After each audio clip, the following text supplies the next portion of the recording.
നിനക്ക് ശബ്ദം കേട്ടോ? അരപ്പേ ആറഞ്ച് നീളത്തെ ആഞ്ഞ് വളവിട്ടിട്ട് കേട്ടോന്നു.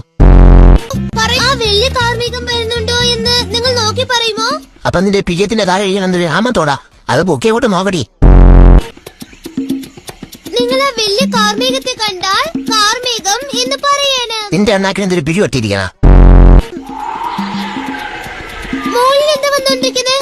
നിന്റെ അപ്പന്റെ ഉച്ചി. നിങ്ങൾ ആ കാർമേഘത്തെ കണ്ടോ? ഇല്ല, കണ്ടോണ്ടിരിക്കണേ ഉള്ളൂ.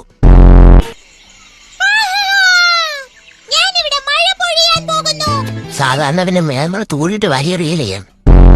ഇടക്കൂട്ട് പോണമ്പോ ഫോളോരൊന്ന് പിടിക്കേരെ. അയ്യോ എന്നെ പണ്ണല്ലേ, അയ്യോ എന്നെ പണ്ണല്ലേ, അയ്യോ എന്നെ പണ്ണേ ചെയ്യല്ലേ. നീ എന്നെ ഓട്ടിക്കുകയാണോ അത് ആകർഷിക്കുകയാണോ? അയ്യേ എനിക്കൊന്നും വേണ്ട അതിന്റെ അറിയുമ്പോൾ. അവിടെ നോക്ക് ഡോറ, അതാണ് കൊട്ടിയാ തുറക്കുന്ന കഥക്. ഈ കഥക് തുറക്കുന്നില്ലേ ഡോറ? മൈരി, അത് ഊമ്പിയെ തുറക്കുന്ന കഥവല്ല, കുട്ടിയെ തുറക്കുന്ന കഥവാ. ഡോറ, നമ്മൾ ഈ കഥകിനെ എങ്ങനെ കിടക്കാ പറയൂ. എടാ ഉണ്ടമുളവിനും പാറ്റാകുഴയ്ക്കും ഉണ്ടായവനെ ഞാനും അതല്ലേ ഓർക്കണത്. നിന്റെ അച്ചിക്ക് പൊങ്കാല ഇടാൻ പോണത്. ഓറഞ്ച്. ആരാണ് ഓറഞ്ച്? നിന്റെ തന്താ.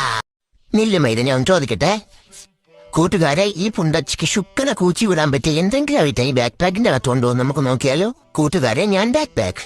ആ വിളി നിൽക്കുന്ന പുണ്ടച്ചിക്ക് ആഞ്ഞു വളിവിടാൻ വേണ്ടി ശബ്ദമുണ്ടാക്കുന്ന സാധനം വേണം. ഇതിലേതാണെന്ന് നോക്കി പറയൂ. അതെ, നിങ്ങൾ കറക്റ്റായിട്ട് ചൂസ് ചെയ്തു. ഇതിലൂടെ അവൻ വളിവിടുന്നെങ്കിൽ ഇന്ത്യയുടെ തലസ്ഥാനം വരെ വലിയുടെ ശബ്ദം പോവും. ബാക്കിയെല്ലാം ലോകത്ത് വരെ പോവും. ബക്ക ബക്ക ബക്ക ബക്ക. ഡോറ എന്ന് ഞാൻ വിട്ടോട്ടെ. പറഞ്ഞു മെന്നെ മുഴിയാ. നമ്മൾ വേഗം വീട്ടിലേക്ക് പോണം. വാ, നമ്മളിപ്പോ വീട്ടിലേക്ക് പോകാനുള്ള കുറുക്ക് വഴി കണ്ടുപിടിക്കേണ്ട. സാധാരണ നമുക്ക് വഴിയറിയത്തപ്പോ നമ്മൾ ആരോടാണ് വഴി ചോദിക്കാറ്? എന്റെ അമ്മച്ചിയുടെ നായരോട്. മാപ്പിനെ വിളിച്ച് വീട്ടിലേക്ക് പോകാനുള്ള കുറുക്ക് വഴി ഏതാണെന്ന് ഒന്ന് ചോദിച്ചു പറയുമോ? മാപ്പിനെ വിളിക്കൂ. തെക്കോട്ടോക്കി കുനിയില്ലേ. കുറ്റിക്കാട്, അണ്ടിക്കാട്, ഡോറലക്കൂ. നിങ്ങളുടെ സഹായത്തിന് നന്ദി. എനിക്ക് പോവാൻ ഞാൻ ചേർന്നു. ആ ചുവന്ന കുറ്റിക്കാട് നിങ്ങൾ കാണുന്നുണ്ടോ? എടി പുണ്ടച്ചി വായുമ്പോഴാണ് ഇങ്ങോട്ടേക്ക് തിരിഞ്ഞോക്കടി.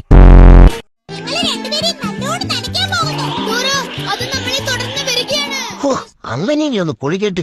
ഞാൻ കണ്ട അന്ന് നാളോട്ട് ഈ നാളുമല്ല 2 പുണ്ടച്ചികളും വെള്ളവും എന്ന സാധനം തൊട്ടിട്ടില്ല.